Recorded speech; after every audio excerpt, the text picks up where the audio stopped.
निजी शिक्षण संस्थाओं का अभाव था, उस समय में एक विद्यालय की नींव डालना और उसके बाद में उसके प्रति समर्पित रह कर के शिक्षा की अलग जगाना अपने आप में एक बहुत बड़ी उपलब्धि है। और एक अलग तरीके से अध्यापन कार्य करवाया जाना, नए प्रयोग करना, क्योंकि कई बार नए प्रयोगों से नुकसान भी हो जाता है। और ये क्षेत्र जो अपना टिबा बेल्ट है, जिसमें क्योंकि अगर अपने बात करेंगे गंगानगर की तरफ या जो पानी का बेल्ट है जहाँ पे नहरी पानी मिलता है या ज़मीन में अच्छा पानी है, वहाँ पे कृषि कार्य बेहतरीन ढंग से होता है और कृषि कार्यों से जीवन यापन होता है या लोग सुधरे हैं, सुधार किया अपने जीवन स्तर में। लेकिन इस क्षेत्र में जो सिंचित क्षेत्र की श्रेणी में नहीं आता है, इधर अपने जीवन स्तर में सुधार करने के लिए जो गवर्नमेंट जॉब है या कोई प्राइवेट ऐसे धंधे जिनमें अच्छी आमदनी हो जाए, इनकी तरफ जाने से ही जीवन स्तर में सुधार किया जा सकता है। तो इस क्षेत्र में ये एक बड़ा योगदान गुरुजी का, भानुराम जी गोदारा का रहा कि एक नींव यहाँ पे डाली, संघर्ष किया, इसके प्रति समर्पित रहे। बहुत बीच में कई व्यवधान, कई बाधाएं आई होंगी, लेकिन समर्पित रह करके हमेशा अनवरत प्रयास करते रहे। और इसी का नतीजा आज जब हम देखते हैं कोई भी कंपटीशन का रिजल्ट आता है, कोई भी प्रतियोगी परीक्षा का, तो बड़ी संख्या में कई बार 10, 15, 20, 25, 30 तक बच्चे यहाँ से सेलेक्ट होकर के निकलते हैं। तो ये एक छोटे से क्षेत्र में इतने बड़ी संख्या में बच्चे जो है गवर्नमेंट जॉब में जा रहे हैं, ये सर की उपलब्धि है। और इसके लिए मुझे और इस क्षेत्र के सभी वासिंदों को इनका धन्यवाद देना चाहिए कि ऐसा एक इन्होंने श्रृंखला शुरुआत कर दी है कि आज हम देख रहे हैं कि प्रत्येक घर में 3-3, 4-4, 5-5 बच्चे जो है गवर्नमेंट जॉब में हैं। मैं मेरे घर की बात करूं तो हम 4 गवर्नमेंट जॉब लग गए और चारों पहली कक्षा से लेकर के और शुरुआत से लेकर के लास्ट तक इसी स्कूल से पढ़ के निकले। तो ये बहुत बड़ी बात है। और दूसरा, कंपटीशन में आज अगर हम कंपटीशन देते हैं तो कंपटीशन में जो सबसे बड़ा रोल है वो बेसिक शिक्षा का है। बेसिक शिक्षा यानी कि आर्ट्स का अगर कोई बच्चा है, वो अगर मैथ, साइंस या इंग्लिश और हिंदी भाषा में ठीक ठाक है, अच्छा है मान लो, तो उसको फिर किसी कंपटीशन एग्जाम में कोई रोक पाना उसको बड़ा ही मुश्किल काम है, क्योंकि मानविकी सब्जेक्ट में वैसे ही उसका होल्ड होता है और बाकी मैथ, साइंस और इंग्लिश में भी अच्छी पकड़ हो जाए तो फिर वो आगे जरूर कोई ना कोई एग्जाम निकाल ही देता है। यहाँ पे हम जब पढ़ते थे कक्षा 1 से लेकर के 12वीं क्लास तक, जब हम 6ठी 7वीं क्लास में थे तभी से ही जो बेसिक नॉलेज है, इंग्लिश खुद पढ़ाते थे, टेंस का नॉलेज हो गया, मैथ में हमें मांगीलाल जी भारूपाल सर पढ़ाते थे।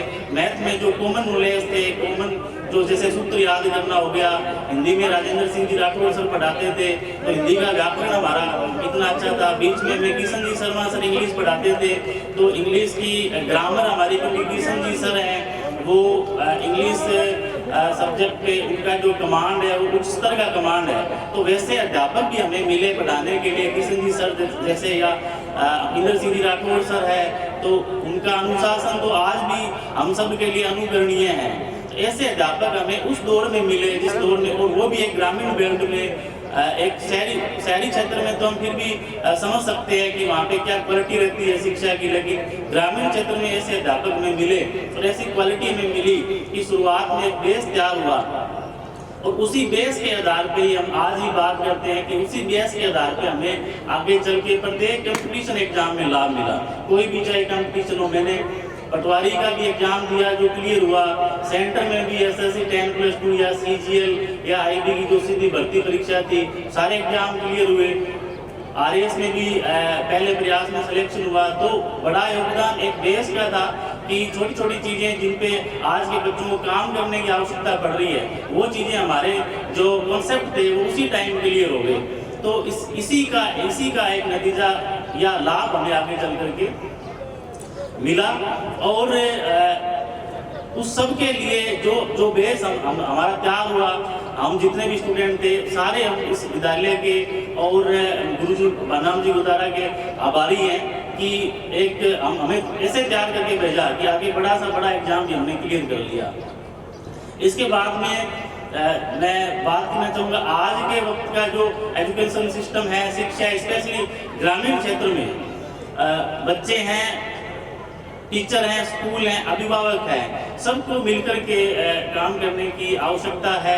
बच्चों को जैसे पहले लालचंद जी ने बताया, राहुल ने बताया कि हमें मोबाइल फ़ोन बच्चों के लिए स्पेशली मोबाइल फ़ोन अभिभावक भी ध्यान दें, टीचर भी ध्यान दें कि मोबाइल फ़ोन का कम से कम उपयोग बच्चे करें, स्पेशली सोशल मीडिया का, क्योंकि सोशल मीडिया से कई ऐसे नेगेटिव चीज़ें बच्चे सीख जाते हैं, भले ही वो कोई किसी गैंगस्टर को फॉलो करना हो या फिर नशे पते की तरफ जाना हो। ये सारी चीज़ें सोशल मीडिया से अच्छी चीज़ें इस उम्र में बच्चे कम सीखते हैं और गलत चीज़ें ज़्यादा सीख जाते हैं, तो उससे हमें दूर करने की आवश्यकता है। स्कूल में मैं कहना चाहूँगा कि थोड़ा सा आज के युग को लेकर के हमें एजुकेशन सिस्टम को मॉडिफाई करने की आवश्यकता है। समय के साथ हमें समय के साथ चलना है। अगर बच्चों को आगे चल के कामयाब करवाना है तो कंपटीशन बहुत ज़्यादा हार्ड कंपटीशन आज के टाइम में हो गया है। आप में से कई बच्चे कंपटीशन एग्जाम दे रहे हैं, वो सब जानते हैं कि आजकल कंपटीशन का लेवल क्या हो गया है। तो उस लेवल तक टक्कर करनी है तो हमें एजुकेशन सिस्टम को भी थोड़ा मॉडिफाई करना पड़ेगा। स्कूलों को स्पेशली ग्रामीण क्षेत्र में जो निजी शिक्षण संस्थान है उनको तो इस पर बहुत ही विशेष ध्यान देने की आवश्यकता है, क्योंकि पहले राजकीय विद्यालयों से इतना एक प्रकार से प्रतियोगिता नहीं रहती थी निजी विद्यालयों की, लेकिन आज राजकीय स्कूल जो हमारे हैं, हमारे जो सरकारी स्कूल हैं, उनमें इंफ्रास्ट्रक्चर और एजुकेशन सिस्टम की क्वालिटी इतनी उत्तम हो गई है कि स्पेशली ग्रामीण क्षेत्रों में जो निजी शिक्षण संस्थाओं को बहुत ज़्यादा ध्यान देने की आवश्यकता है। इसके अलावा बच्चों को जो है आप स्पोर्ट्स में लेके जाएँ। स्पोर्ट्स एक ऐसी चीज़ है, शारीरिक जो क्षमता तो प्राप्त होती है, साथ ही साथ में बच्चे जो है नेगेटिव चीज़ों से दूर जाते हैं। उनका टाइम जो है स्पोर्ट्स में लग जाए तो स्कूलों में स्पोर्ट्स को भी बहुत ज़्यादा ध्यान देने की आवश्यकता है।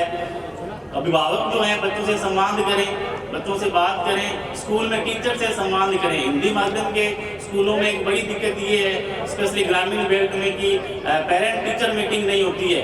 पेरेंट टीचर मीटिंग को भी लागू करें। स्कूल पे जो अभिभावक है वो स्कूल में आकर के बच्चों के ज्ञान का स्तर जरूर जांच करें कि बच्चों के ज्ञान का स्तर क्या है। आजकल ज्ञान का स्तर जांच करने बहुत आसान हो गया। यूट्यूब पर, गूगल पर अगर आप सर्च करेंगे कि कक्षा 7 के बच्चे का ज्ञान का स्तर क्या होना चाहिए, तो वो कुछ क्वेश्चन आ जाते हैं। आप अपने बच्चों को पूछ लो ये क्वेश्चन उसको आ रहे हैं कि नहीं आ रहे हैं, उससे आपको पता लग जाएगा कि आपका बच्चा जो है 7वीं क्लास तक के ज्ञान के स्तर को प्राप्त कर रहा है कि नहीं कर रहा है। अगर वो उस लेवल पे नहीं है तो फिर आपको बिल्कुल सोचने की आवश्यकता है, स्कूल से संपर्क करने की आवश्यकता है। बराबर आप संवाद करते रहे और बच्चों को पढ़ाए लिखाए, इसको ड्रॉप आउट ना करें। बच्चों को ऐसा जो है लगता है लगेगा बच्चों को पढ़ाना है तो, लेकिन जो आउटपुट जो बाद में आके निकलेगा वो आपका जो पैसा लगा है उससे बहुत ज़्यादा कीमती होगा।